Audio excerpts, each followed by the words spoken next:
Welcome to Finding Your HR Advocacy Voice, the podcast where policy meets people strategy. I'm your host, Tracy Justice, also with co-host Chris Schrader and co-host Rachel Guin. And each episode is designed to equip HR professionals, nonprofit leaders, and small business owners, especially those without a dedicated HR department, with the insights you need to understand how policy impacts your workplace. Let's break down the big issues, spotlight what matters most, and empower you to show up for your people and your purpose. Now let's get started. All right. Good afternoon, everyone. How are you doing today, Rachel and Chris? Doing great. Good. Thank you. Yes. Welcome back, Rachel. We missed you last month. We were talking about the SHRM priorities. Thank you. But we're happy to have you back today joining us. I was sad to miss it, but I'm glad to be back. Yes. And so today we have quite a bit of different topics to talk about. And so I want to make sure that we create time for it.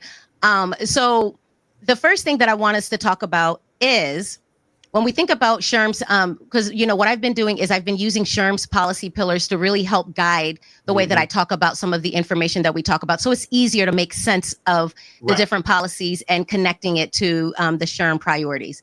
Well, the first thing we're going to talk about today is workplace inclusion, right? Like what workplace inclusion and some of the things that are happening right now that could impact what falls under workplace inclusion. And so, Rachel, I'm so happy that you brought this up to me because it's it wasn't under my radar, and I started after you mentioned it. Oh, I'm you know what? I'm not even going to mess it up. But let's talk about the possibility of what same-sex marriages and what that looks like here in the state of Indiana, what that looks like federally, if a court case has been rolled back. I don't know if that's the right word, but I'm going to give you the space and say, tell us about this case. First, what is it about? And then let's kind of go into what's going on here lately. Sure. So the case at issue today is called I pronounce it wrong, Ermold v. Davis, but we can't really talk about Ermold v. Davis. Yeah. Davis from Kentucky? Yes. Without talking about Obergefell, which was a decision from the Supreme Court in 2015 that legalized gay marriage and paved the way for Bostock v. Clayton, which is the Title VII case that addresses LGBTQ rights in the workplace.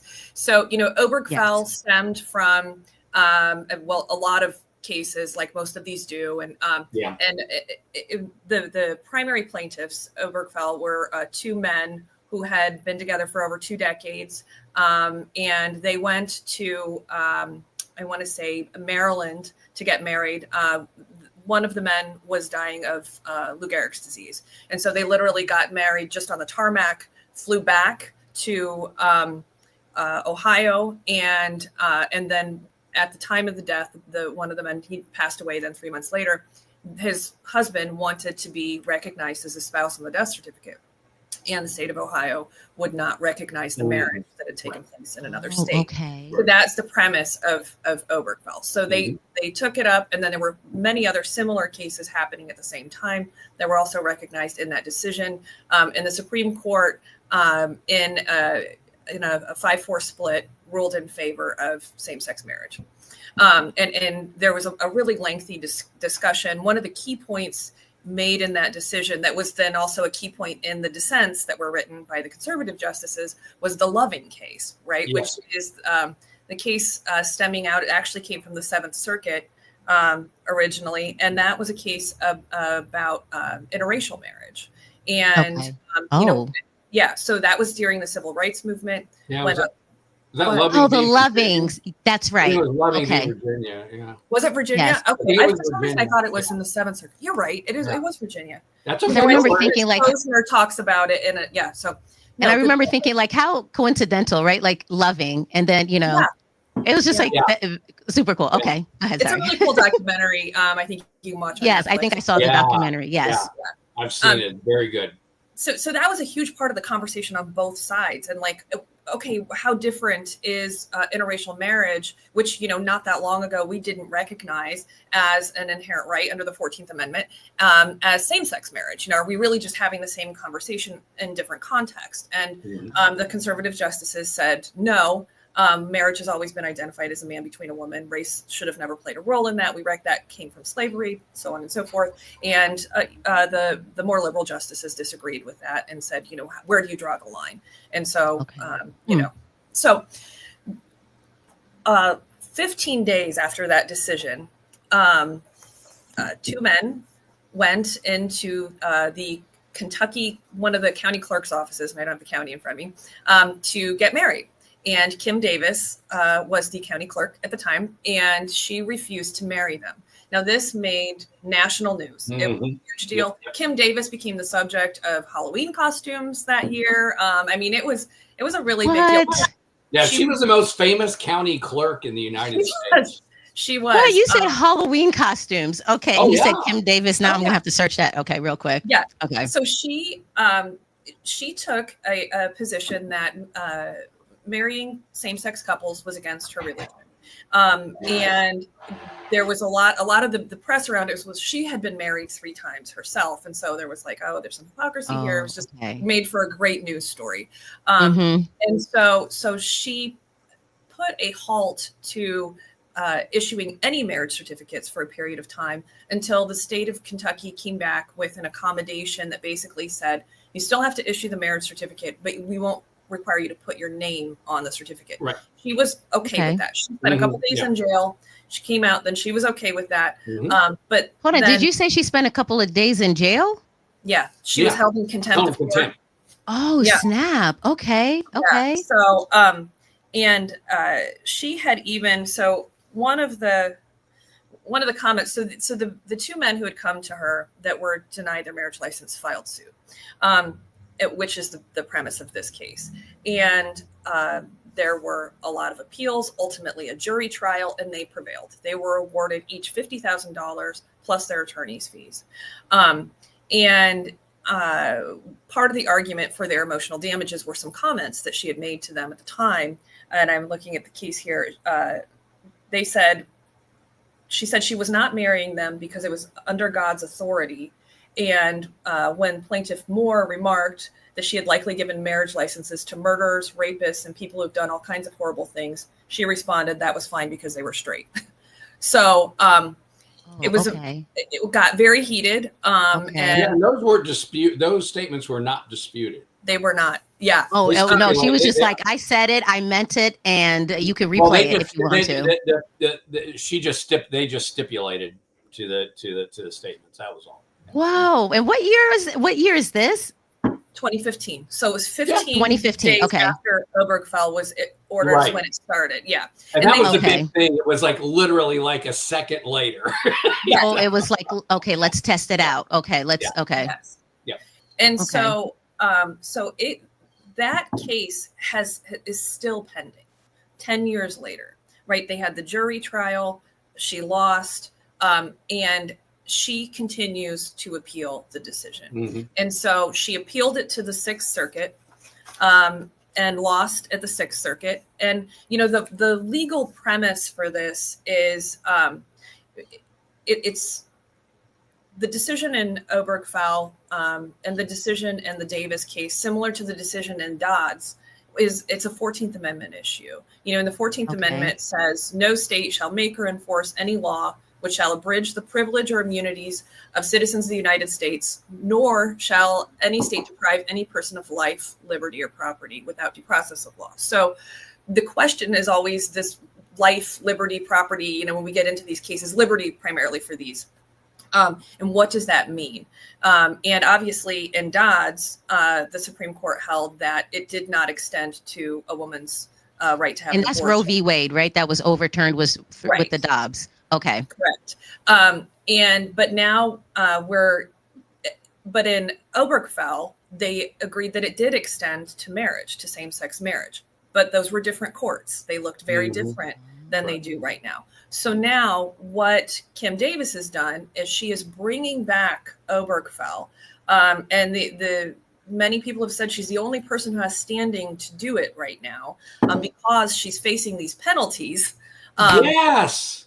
Yeah. No, let's say that. Let's unpack that. You said that. Unpack that, because Chris, you were very stunned when she said that. So why No. Why is Kim in my head? I was like, how can she do that? And then it was proximate. But she's the only person that can do that right now. What? Because she was part of the case. You have to have standing in order to be able to bring something up. For instance, Tracy, if you wanted to bring up a case on me being wronged, not you, but me being wrong, you were the one trying to bring the case, they wouldn't allow you to do that because you lack standing. I'm the injured party, not you. So you can't just go out and do it. And so the key thing here, wow, I was really slow on the pickup there. You're right. Yeah. She's the only person with standing because she's the only case proximate to Obergefell. Wow. Interesting. Okay. And so that's why she's able to bring it back 10 years later. Yes. Reanimated the engine. Yeah. And I just see her picture and I do remember her. I do remember this. Okay. Yeah. Now that I'm looking at the picture, it's so sad. Now I'm like, oh yeah, I remember her. Okay. Yep. Go ahead. Sorry. Yeah. So she's still fighting. And so she has petitioned the Supreme Court to hear her case. And she's petitioned on 3 issues. The one that's most substantive is whether Obergefell and what she calls the legal fiction of substantive due process should be overturned. And then, that's the argument. Well, that's the question that they posed. That's the question. Okay. So I'm a little confused. Okay. So what does that mean? What does that mean when you say that? Well, she's calling it a legal fiction of substantive due process. Yeah, she's arguing the underpinning of the decision in its entirety. Oh, that has nothing to stand on. No, that's not standing. She's basically saying, and correct me if I'm wrong, Rachel, here, but I'm trying to answer Tracy. What she's basically saying in this is that the whole premise of the argument that they considered is in essence fiction. Oh, so she is calling it fiction. Just the whole thing. She's basically saying the whole thing should be out. Correct, Rachel? You know what? I don't know. Oh, there you are. Oh, okay, there you are. You're back. Okay. So it's kind of underwhelming, the legal argument. You can get it on the Supreme Court's website. That's what I think. Yeah. So So I don't know, but really, what she knows and what her lawyers know is that the legal argument really doesn't matter a lot based on the current makeup of the court. And so I think it's just a matter of whether the court, as it sits today, has an appetite for overturning Obergefell. But there are some wild cards here. Really big wild cards. One is Neil Gorsuch. So a very conservative justice, but the justice who wrote the Bostock decision. So Gorsuch, in that opinion, felt strongly about Title VII's representation of the LGBTQ community. So much so that he authored the opinion. So that was past Obergefell. So will he continue that mindset and thought process as it relates to marriage? I don't know. I don't know. It's hard. It's hard to, it's really hard to tell. But you're right. There are wild cards on that. And you're right. I think the thing you said right off the bat, do they have appetite for overturning Obergefell? And all I can see in my head is a picture of John Roberts going, no. Well, yeah. Why? Why? Well, why can you see John Roberts saying no? The Roberts court is the one that did Obergefell. They did, but he wrote a very scathing dissent. Roberts wrote the scathing dissent? Yes. Roberts wrote a scathing dissent. Scalia filed a dissenting opinion. Thomas filed a dissenting opinion in Alito. They all filed, but Roberts was joined by Scalia and Thomas, and he put some language in there that was maybe a little uncharacteristic for him, where he made some accusations to his colleagues on the other side, where he's typically a gentleman about everything. And he didn't really cross the line, but it was aggressive. And so Yeah. I'm not sure what to make of it. Where, yeah, my perception of the Chief Justice, and I've said it before on this program many times, and because his scathing, I'd forgotten that he was upset about that at the time. I mean, you're right. He did have some pointed language. Mm. And so when you say scathing, that just means like it's not just a regular dissent. It's just like he really was against it. That's what the scathing dissent. Yes. Yeah. Okay. Yeah. The most if you want to really read scathing dissents, almost anything written by Scalia when he was on the court. Yeah. And probably about 75% of what Thomas writes in okay. dissent is scathing. But no, the reason I said that is, and I think that aside, he was Chief Justice of that court. Yeah.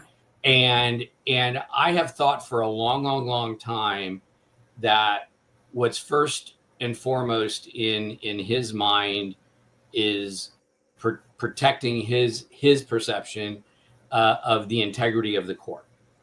I think that's top of mind for him all the time. And so with all the other stuff that's coming for them on their plate, right? Because they've got an avalanche of stuff headed to them. There are going to be thorny issues coming out of Trump administration actions. Is this really a fight he wants to pick, at the time? And especially with that's weak tea, Rachel. The argument that they're making is just weak tea. It is. So it is, unless you just, if you apply the logic that was applied in Dobbs, then I think you can overturn Obergefell. But so Amy Coney Barrett wrote a book recently. And in her book, she wrote, "The rights to marry, engage in sexual intimacy, use birth control, and raise children are fundamental. But the rights to do business, commit suicide, and obtain abortion are not." So I think that tells us how she feels about the issue. And she is another wild card. So, that, because we've got the three, and then we've got the four who have already told us how they feel. So where does that leave? And so, we don't know about Kavanaugh, but I think we can assume he would fall with Thomas and Roberts. Agreed. Yeah. But I think there's a chance that Gorsuch and Barrett will lean to the left a little bit on this issue.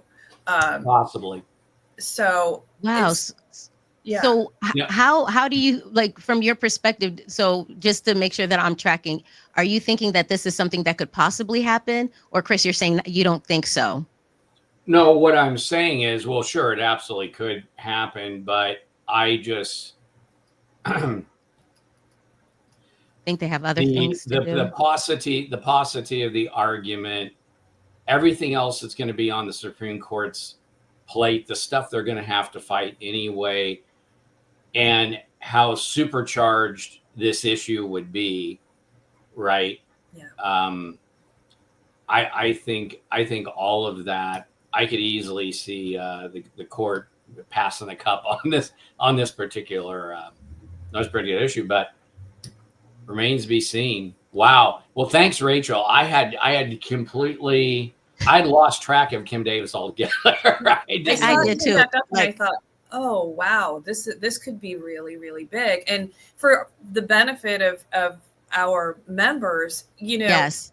If this, and so there are already 2 amicus briefs filed. And Tracy, not being a lawyer, amicus briefs are supporting briefs for either side that non-parties file.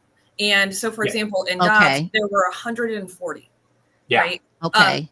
And I would expect something similar if this case is actually heard. Yeah. We've already got 2, and the court hasn't even decided if they're going to hear it yet. And SHRM files amicus briefs all the time. And because after a while, after you said that, I started thinking, like, I think I was asking Chris a few episodes a while back, like, what's an amicus brief? Do we write an amicus brief or something? It sounds like a lot of legalese would go into that. So no, probably not. But the impact of this, I mean, we've had 10 years of recognized, well, and it's longer than that, 10 years of nationally recognized. States started recognizing it within their boundaries, gay marriage before that. But so 10 years of nationally recognized gay marriage, which means mutual benefits. Exactly. Yeah, and Yes. healthcare, and I mean there are so many things that HR managers and directors are dealing with on a regular basis that are touched by this. If it is undone, I can't imagine at least there's going to be a year of chaos, right? Unraveling benefits, death benefits. People would be losing benefits, COBRA notifications, and so so part of the research that I was able to do, because I didn't go into, so I'm happy that you shared a lot of that, Rachel, because I guess the only part of my research covered was just looking at if it were to be overturned, which states actually recognize that they already have something in place so that their marriage would still be recognized, where it looks like here, so from what I read, and then, you all let me know, from what I've researched is that here in the state of Indiana, we do have a statutory ban on same-sex marriages. So if it were to be overturned, the state of Indiana would at least recognize it, but they wouldn't allow marriages to happen, same-sex marriages to happen. Is that right? Did I read that correctly? What am I missing? I think that's likely to be correct. Right. That's likely to be correct. So people would just go to another state and get married and then come back to their home state. Well, it talks about recognition. And again, the point that Rachel's making is a real salient one. I did a television program shortly after Obergefell passed, and I was asked, what are the implications for HR? And I said, well, for us, it's not really this issue of whether same-sex can marry or not. For us, it's really simple. Do you have a spouse? And if so, a whole bunch of things apply, right? There's eligibility for benefits, there's survivor rights, there's all these duties under 401k, retirement, all this other stuff, folks. So for us, as Rachel said, it's all of the benefit issues for us. Because then it would change. Once you ask spouse, that's it, right? That's it. A whole cavalcade of things fall in. Rights to insurance benefits. I mean, the whole 9 yards, right? And you're right, Rachel. That would be a year of chaos. Well, and then also FMLA implications, right? Yeah, absolutely. If we're married and we have children, it's my children now or your children? Yeah. A lot of stuff is tied to whether or not you're married and whether or not you're a dependent. Yes. Right? Yes. Runs through our tax code, runs through everything. Yeah. Wow. So what could be the possible impact? Let's say if it did happen, would HR really have to change a lot of what they're doing? Or would it be like it's already happened, so moving forward there would be changes, but not necessarily retroactively? Or am I not thinking about it? Well, going back, because I'm older than anybody on this show by a good couple of decades. I remember vividly when I was in HR, this is decades ago before any of this stuff came up, there were some states that represented what were called common law marriages. So for instance, Rachel, you were talking about how these two guys were together for like 20 years. And then got married on the tarmac. If that had been a male and a female, there were probably 20 odd states back in the 60s that would have said, okay, you're common law. Right. You've been together 20 years old. The term they would use would be common law. Now, when it came to insurance policies and benefits and things like that, those folks did not recognize common law. Okay. Right. So because that was going to be the next question. The risk industry said no to common law, whereas the states would recognize it. And so things that applied to the state, therefore, they would go through it. But common law basically fell away once other things came along. I can't even think of a state right now that recognizes common law anymore. I'm sure there are a few. But that was before any of this. The irony in this to me, part of the irony in this to me is that for 100+ years, the states weren't even, neither state nor the federal government was involved in marriages at all. The states did not, and counties did not get into the marriage license business until these primarily came about because they were trying to, make no bones about it, they were trying to prevent interracial marriage. They also wanted a revenue source, and they were trying to. This was actually a progressive era initiative, but there was in many parts of the United States, especially sparsely populated, there were people getting married who were too close together genealogically to safely do that. And I so remember filling out a marriage certification, and it says like, is that person your cousin or something like that? And it was just like, exactly. That's it. Yeah. And so this happened interesting. typically. Well, this happened typically in geographically isolated population. I mean, Okay. Do it. But at any rate, they were trying to get a handle on that because that was seen as something that was not good for society, not good for the public. It led to a lot of birth defects, and stuff like this. And so they wanted to get a handle on that. And so the state said, okay, we're going to start issuing marriage licenses. That's how they got into the business of marriage licenses. And that makes sense because, like you said, government likes to grow. Right. And I'm not saying I'm not saying the latter was an unimportant issue. I'm not rendering judgment. I'm describing but yeah. I'm describing the historical context. No, it's just very interesting. Yeah, when I heard, but wow. Do we want to move on to Well, yeah, I do want to move on. So is there anything that HR people need to know? Like, moving away from this conversation, this topic, anything that they should be watching? Hey, yes, this program. Pay attention to this because Rachel's all over this. Because we'll be all over it. Well, and I would say, if Obergefell falls, Bostock will probably be behind it. I wow. Yeah. Okay. Same thing with Griggs. Griggs falls. Yeah. So, I mean, we've already got this adjusted EEOC guidance that disagrees with Bostock. And so, definitely stay tuned. Not the first time the EEOC has issued guidelines disagreeing with courts. Yeah, definitely. This has just been an interesting time. I'm just like wondering, has legislation really been this exciting and just all over the place? Or maybe because I'm just new to it. And so now it's just like, oh my God, like it's so much. It's so much to try to process and try to understand and follow. And that's why I'm so happy to have both of you guys on here. It's ironic that you said that. An ancient Chinese curse is, may you live in interesting times. Oh, well, you know what? I guess it's better to live. It's better to live in interesting times than I guess in boring times. I think, life. Yeah. I don't disagree. So then let's talk about the FTC. What's been going on with the FTC? Yeah. So this actually goes back to last year, and this decision by the FTC actually has implications for legislation. Okay. So if you go all the way back to last year, and Tracy, remember we talked on a couple of programs about the two competing bills that were in Congress to do away with non-compete agreements, right? Mm-hmm. And there wasn't a whole lot of daylight between the House version and the Senate version, with one material difference being that the House version identified the enforcement agency for this as the Federal Trade Commission. Okay. So, and mind you, this is back during the Biden administration, right? So this is in the waning months of the Biden administration.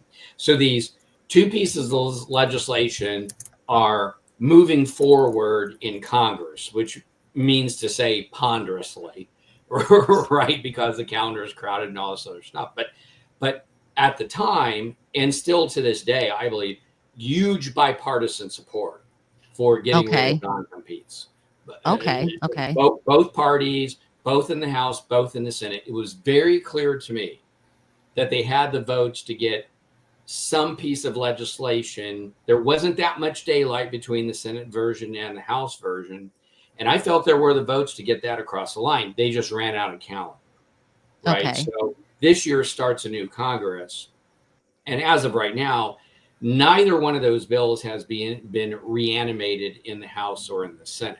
Now that may change because of a decision that the FTC made on, let's see, this is Wednesday, Thursday, Monday. So on Monday, the FTC formally notified the courts that they were dropping the appeals that the FTC had appealed in 2 courts because there had been a finding that that the FTC lacked the authority. Congress hadn't granted any authority to the FTC to do something as sweeping as the rules the FTC had proposed. Because what happened was the FTC jumped out into rulemaking. Remember? And Okay, I said that when it comes to rulemaking or Congress, rulemaking is faster, and yes, it was because they'll just get it done. They're just going to do it. Yeah, and so Okay. the FTC ran out, and they did it at flank speed.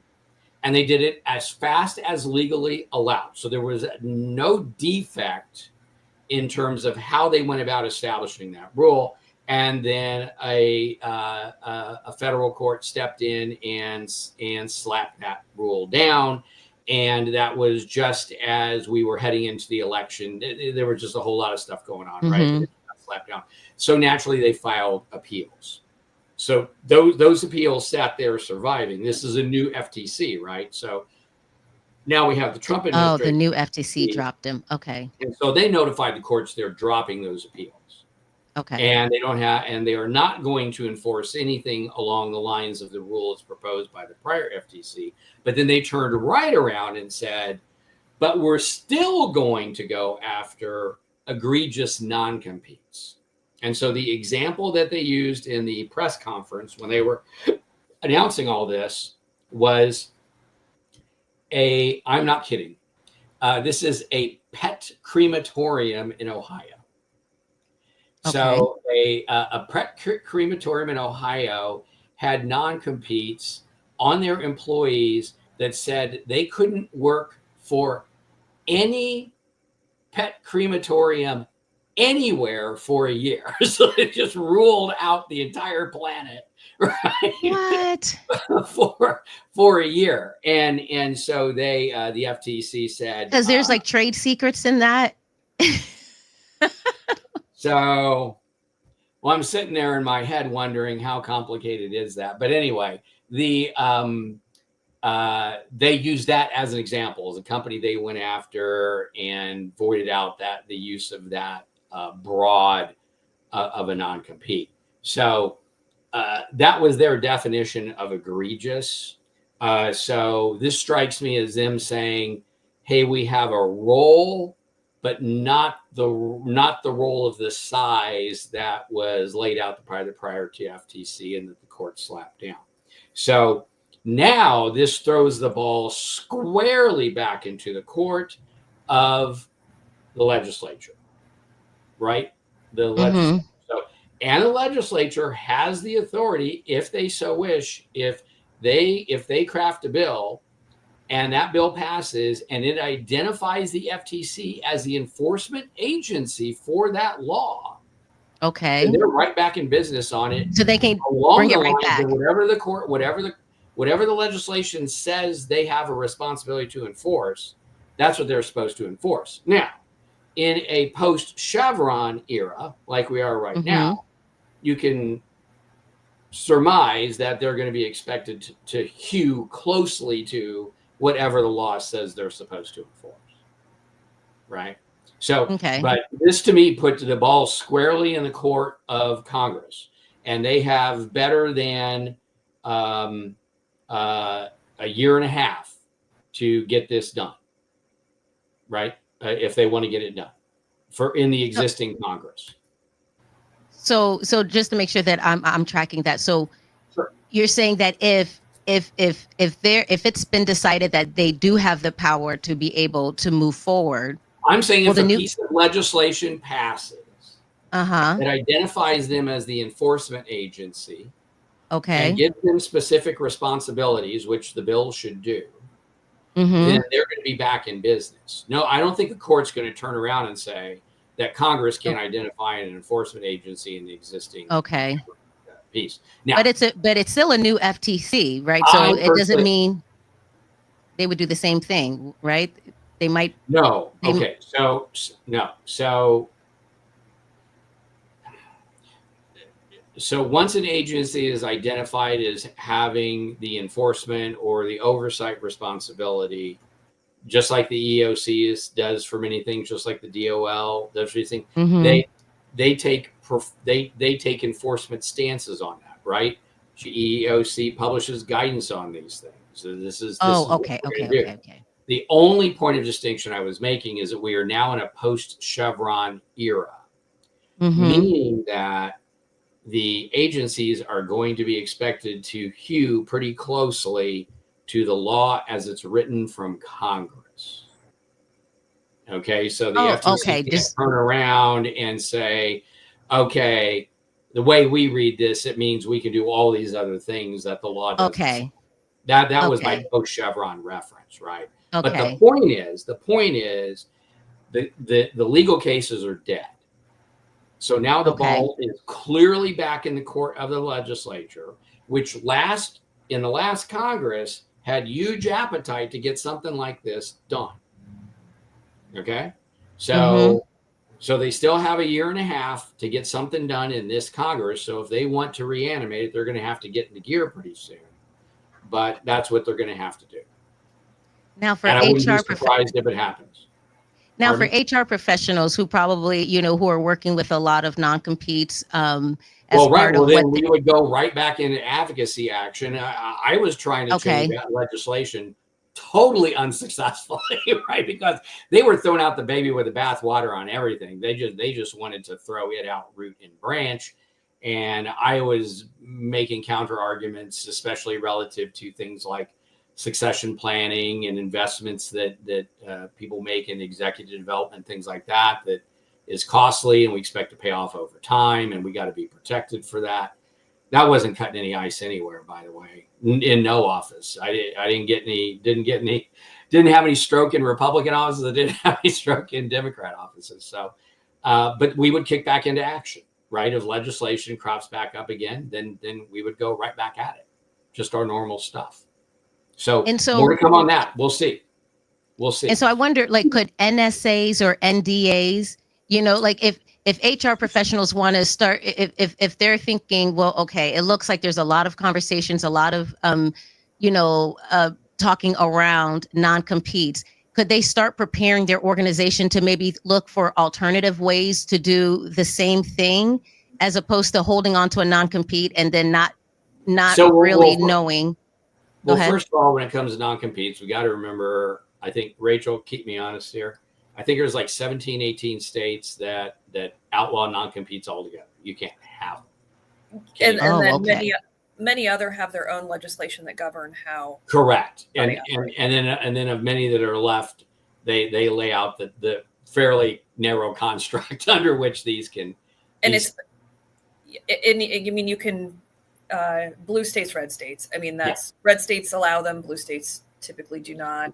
And other red states have, I mean, that's not 100%, but but that's what it's been. Okay. Indiana's because I guess I wouldn't have thought that. I would have thought the way that, our governor is very like non-competes. We're getting rid of all these non-competes. He was a co-sponsor of the Senate bill. He and Senator Young were co-sponsors of the Senate bill. And there were two Indiana Republicans co-sponsoring the House bill. So when I say I wasn't cutting any ice, I mean I was cutting zero ice. They were signing on for a bill I wanted them to change. But we're all the only point I'm making is that there's no federal action. Here's the best way to look at it. Okay. There's no federal action now on non-competes as we sit here and talk right now. So that means everything devolves back to the states. And so that's right. And here in the state of Indiana, what they've been doing we need to be watching it. Indiana is a red state with judges that hate non-competes. So it still impact us here. Yeah, we're a blue pencil state to boot on that. So anyway, our case law says, okay. Yeah. The Indiana case law says, and often when you read these opinions, that as it's well known, the state of Indiana disfavors restraints on competition. And we do blue pencil. We will not, which is just kind of an artful legal term, but what that means is, unlike Ohio, Indiana will not rewrite your your non-compete. So sometimes in these agreements, you'll see a language that will say, like, if the court determines that this is too restrictive, then the parties agree that the court can redraft. And the court says, we're not doing that. What we will do is we will strike a term. If there's a term in there, we'll cross it out. We'll cross it off, but we will never add language. Yeah. So the state of Indiana will never add language.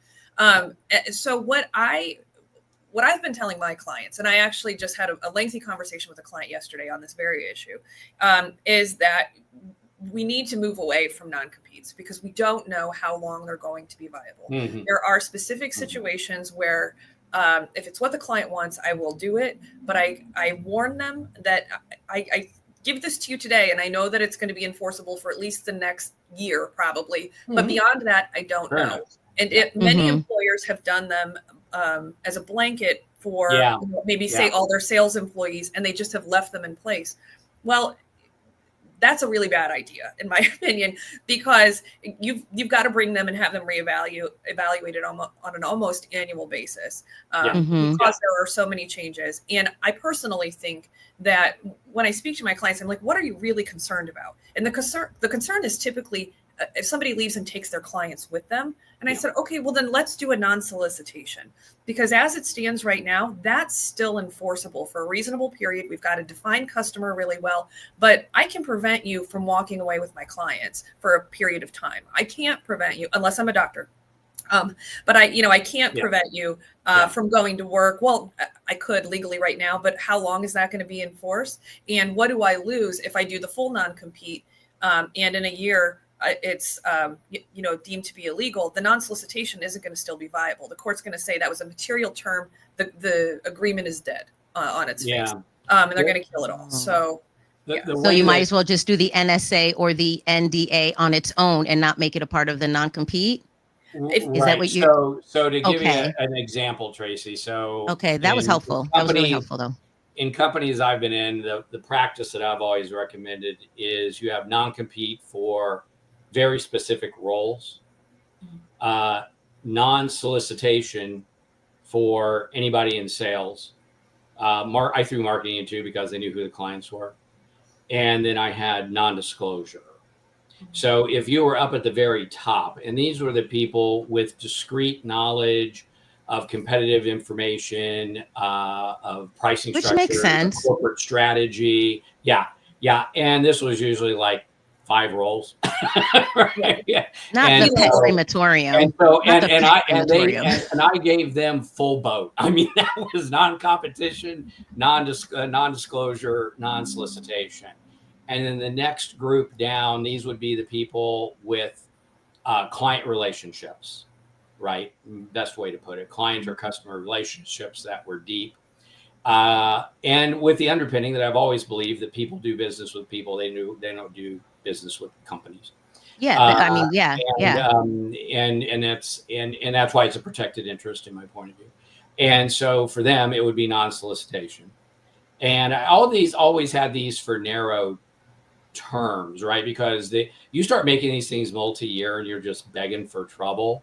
I always said it's kind of like the NFL, if you trade a player on your team, on your team's defense, and he ends up on a team in your division, well, you're going to have to change your signals. Because he's going to be lining up against you in 3 weeks. So it's, to me, it always came down to, and what I've always asked is really Rachel's question, a little bit different. Tell me what your protected interest is and why it should be protected, and why what makes it unique. Because that's the other thing, a lot of times people want to say, well, we have things that are unique, like Jimmy John's, right? No, you make a sandwich. Honestly, the Jimmy John, I could make a sandwich. That one was hilarious. Really, Jimmy John, how much are you paying your people that really you're trying to hold them hostage? That's what I call it. That's not a non-compete. That's a hostage. Where it always lands situation. Where it always lands is I usually walk in and they've got them, like Rachel said, for everybody. And it's the same blanket thing. And it just, you're begging to take it across the face, as I always argue. You're just going to get lit up. And so let's just clean this up. And especially, articulate in the agreement what is that protected interest? And especially if you're going to talk about competitors, give examples, not an exhaustive list, but examples so the court can look at it and see who these people are. It can't be everybody in your industry. If everybody in your industry is your competitor, you're not very good. I think it's just lazy management. I think sometimes it just gets to be where it's just and inevitably when I start probing on these things and pushing on it, where it eventually lands is most people have nothing. So it makes sense for like HR professionals. Small number here. Yeah. But it's like everything in HR. It's very rare that one size fits all. And there is no such thing as that. All the arguments I was making with in the congressional offices, right? I mean, it's don't throw out the baby with the bathwater here. Now, should everybody have a non-compete? No, that's stupid. I agree with Rachel. I've seen atrocious ones. and no, but that's not the same thing as saying there's not a point. And not in particular cases where these things can't make a difference. But for Pete's sake, write them tight, clearly understand what you're protecting, understand that restraining someone from making a living is harmful. And, you got to think through all those things. But I have no clue what Congress is going to do. We're going to see. But this is why we have to do what we do, right? We have to advocate. That's right. But I think definitely here in the state of Indiana, I think moving towards, looking, really asking that question, is it really necessary? And really looking at, what interest are you trying to protect and make sure that you're protecting that and not preventing somebody from making a living. I'm with Rachel 100% on this. Whether or not Congress will go under steam to get this done, I don't know. If I will say this, if it becomes a priority of the Trump administration, it'll get done. But I haven't seen the bill introduced, and I checked GovTrack yesterday, and there's no legislation. No, not okay. I could easily see Indiana's legislature getting into this mix, especially in the House. And you got a governor who would sign it. I see it too. So probably get ready, HR professionals. Yeah, I concur with Rachel entirely. I think these things are headed for sunset. I think so too. I don't like non-competes, but it's not about what I like. I think it's about understanding the organization and the relationship that they have with the worker, and then making the best, using the best tools in that sense to make sure that everybody walks away with feeling like a winner. But in my opinion, I'm like, no, I don't like them. Get rid of them. From the practice side, if you're a business owner and you're kind of arbitrarily enforcing these agreements or attempting to, the cost of actually enforcing one of these is very high. And so people need to understand that, because when I get a challenge, and we're looking at a trial right up front for a preliminary injunction. It's tens of thousands of dollars just right out of the gate. And so you really need to be sure that sometimes they'll do like a cease and desist as kind of a threat, but you better make sure you've got a good agreement, because at the end of it, if at the end you have a prevailing parties clause that says whoever wins gets their lawyers, it cost you a heck of a lot more on that end than it would have to maybe come to an agreement, which you can do with that former employee and say, hey, we don't like that you're doing this, but let's come to this deal again, where maybe you're just not going to solicit our clients for a period of time, and reasonable minds, can kind of come together and make something work that is amenable.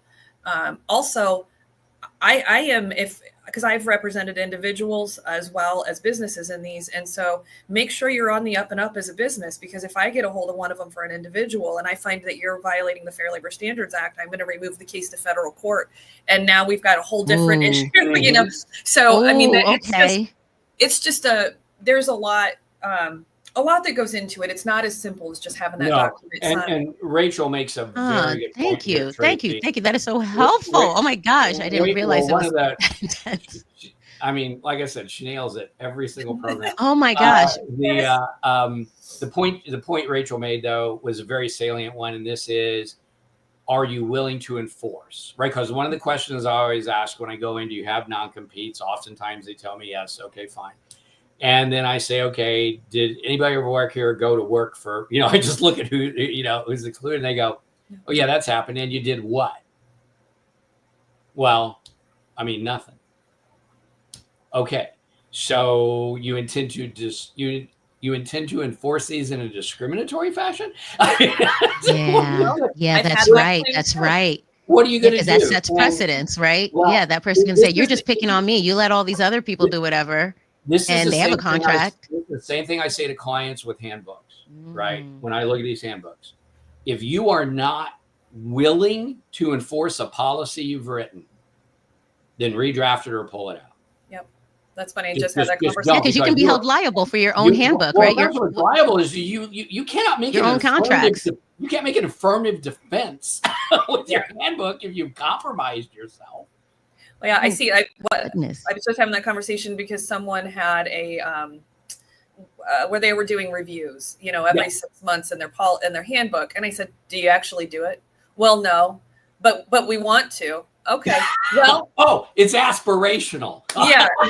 Okay, well, either do it or don't, but you got to pull. I mean, if you're not going to do it, get the policy out. So, Oh, that's a good one. but there's a lot of An things like that where I'm like, handbook. yeah. Do you actually? Well, no. Okay. Well, then let's remove that because because Yeah. the one time you do and you do it to the wrong person, now you're going to be. Oh, yeah. That's right. The wrong person, the person that you don't even expect is going to look at that handbook and say, "Okay, I'm collecting all this information. I'm taking it to my attorney and having this conversation with my attorney to look over that."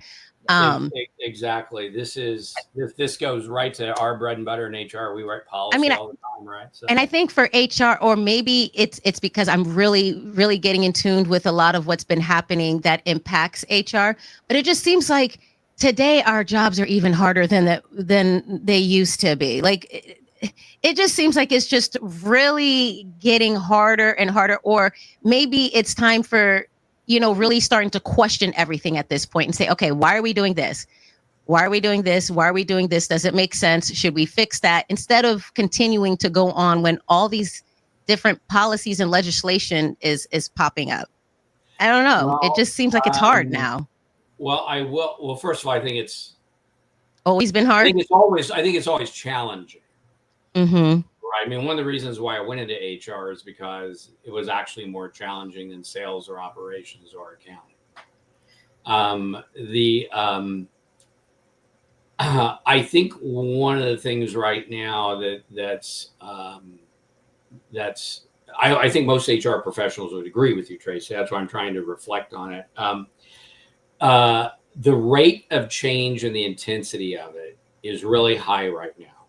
Mm-hmm. And we have an administration that has an appetite for pushing boundaries and moving quickly and decisively to attain their stated goals in a fashion that we have not seen in our lifetimes, right? I mean, that probably the closest you could come to it in terms of pace and rate and change of government action would be FDR's first 100 days following the kickoff of the Great Depression, right? And just the sheer mass of government action that took place in an extraordinarily short period of time exploded the size of the federal government in comparison to anything anybody had ever seen.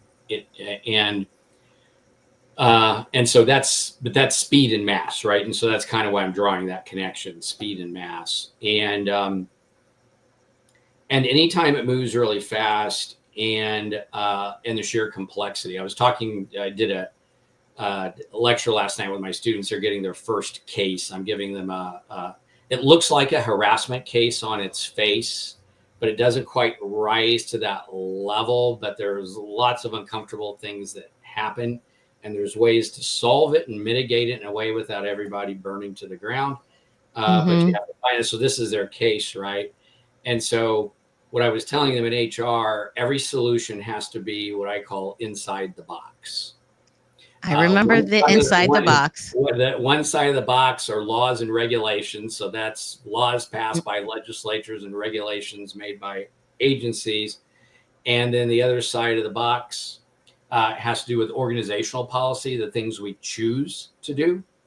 The bottom side of the box is state, local, and any other incorporated entity laws, which can vary from federal law, right? Because they can have higher bars, if you will.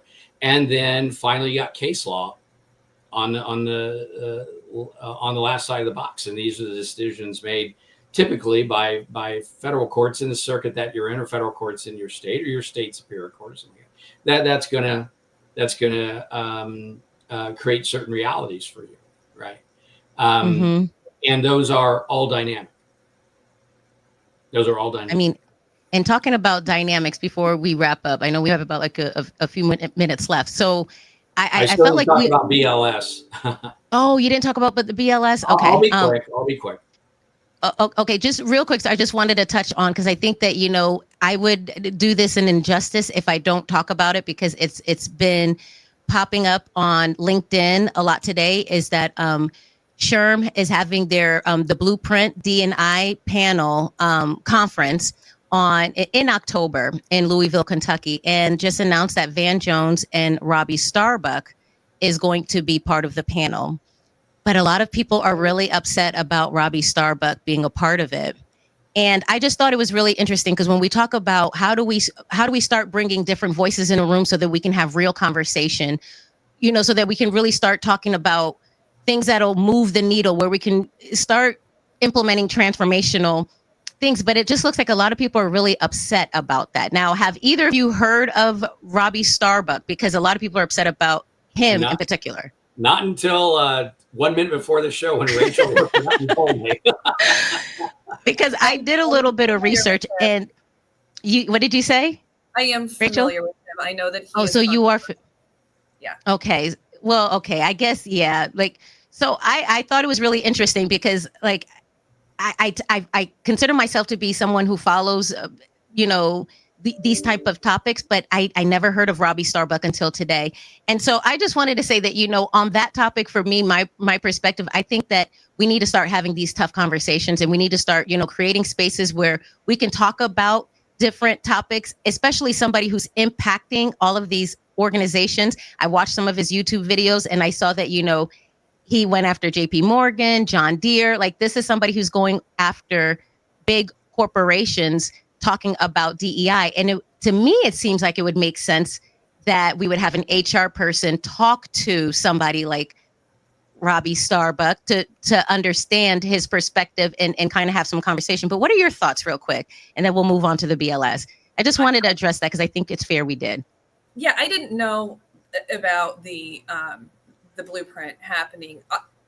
My take on it, maybe some of the frustration, and this is not my opinion on either Van or Robbie, is that I guess it is my opinion, I don't think Van is as controversial as Robbie is. I think Robbie is seen as a very right-wing outlier, where Van is known as a liberal commentator. I would think maybe more of a match for Robbie would be someone like Bernie Sanders, or someone that's known to be more of a rabble-rouser in the liberal movement. That said, I think Van is very articulate. I think he does a great job of getting his point across, and I don't disagree with the match at all. That's just my perspective. Maybe that's why people are as upset about it. But I have no doubt that if there's a disagreement, they can each hold their own. They're each very, well-versed in their views. And so I hope that it's a vibrant conversation, and everybody can give them an opportunity to be heard. And hopefully they're both willing to listen. Well, for me too. For me, yeah, I love that. For me, once again, betraying my age, what's striking to me about this is that when I first moved to DC in 1982, this kind of thing was commonplace. It was every day ending in Y. You would have, you could sign to go, and it would be somebody from the Brookings Institute taking on somebody from Heritage. It would be somebody from Cato taking on somebody from ELPI, I think is their name.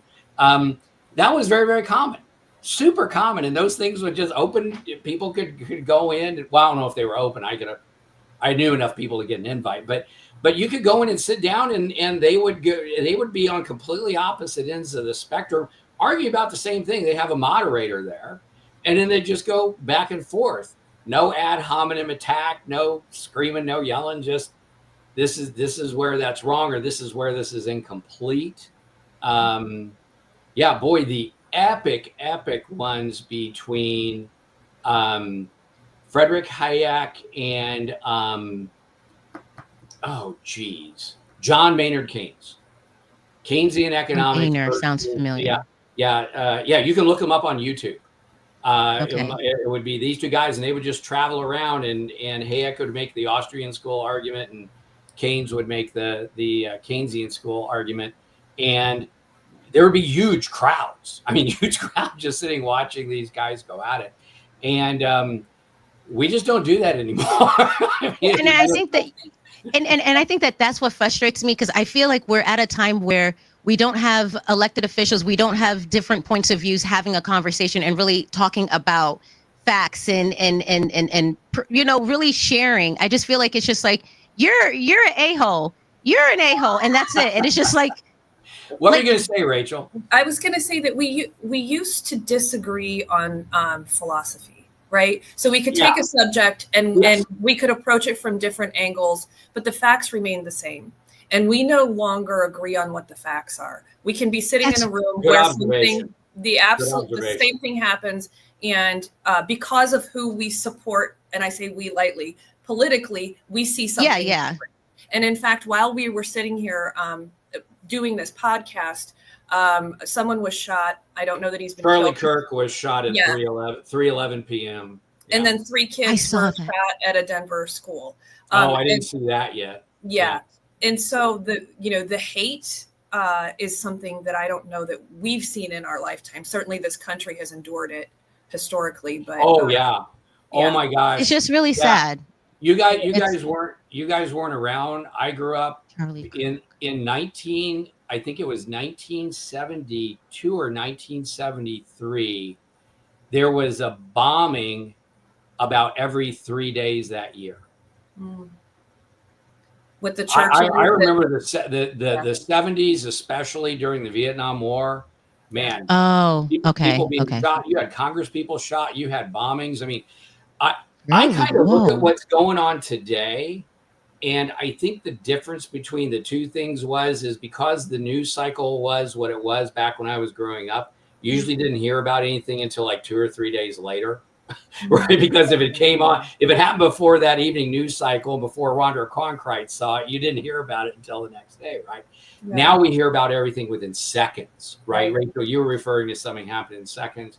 Yeah. And because all the information flies at us with great intensity and at maximum volume, or right, there's almost like no reason into it. And I say all the time, especially when I'm talking to my wife, and she'll say something about heard that something the Trump administration did, or heard something that another federal agency did, or something like that. And I said, okay, that's certainly possible.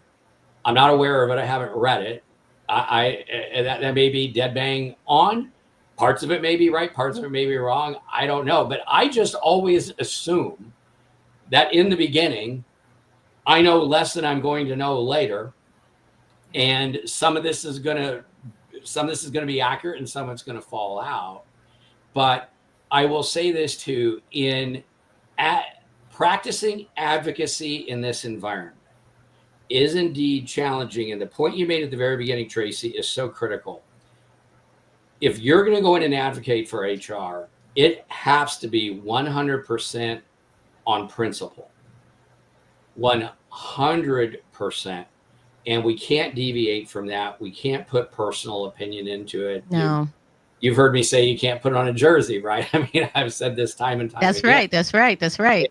It's always got to be on, here's how this policy would affect our workers. Here's the impact it would have on our profession. This is what we would have to do, as a result of this. And because it's not partisan. Like, creating healthy workplaces is not a partisan thing. Everybody wants to be able to go to work, feel good, feel seen, feel like, you're contributing, and people, appreciate that, and you get to go home. Like, I agree. I completely agree. but there are the point Rachel made was so good. Scott Adams talks about it. So when you said we no longer agree on the facts, Rachel, I thought that was very insightful. Because what is facts? What does facts mean anymore? Well, hang on. With Scott Adams refers to, this is how he describes and then cognitive dissonance, because this is part of the not agreeing on facts, cognitive dissonance. He said two people looking at the same movie, but seeing different things. It's the same movie on two screens. And when you're looking at it through a prism of preconception, then you're going to see one thing. And when you don't have preconception, you're just going to see it as it is.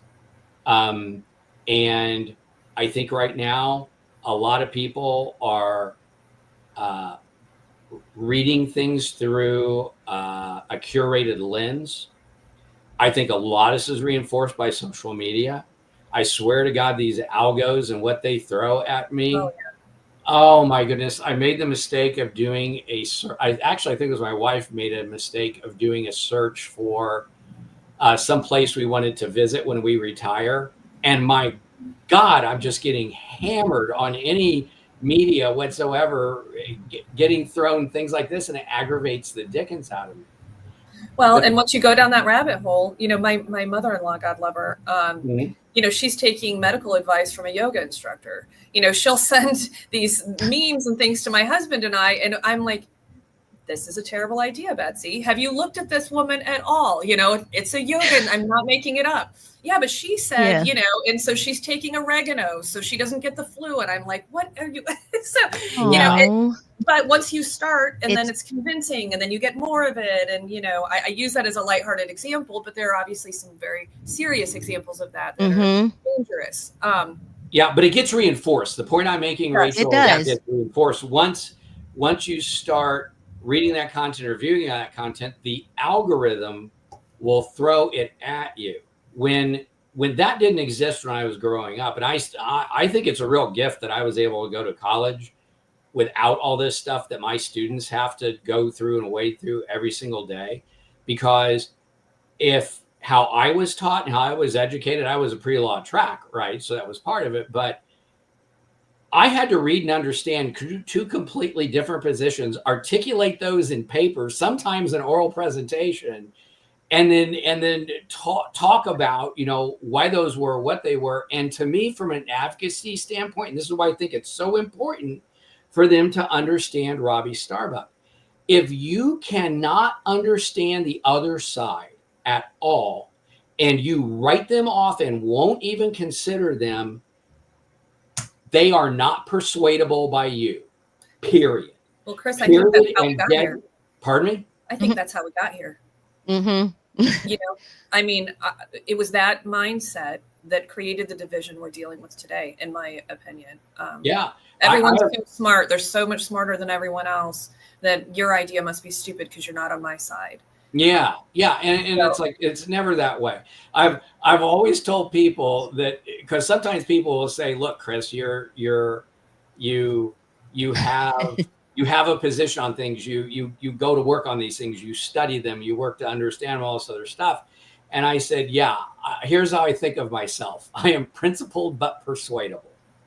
I like that. Make your argument.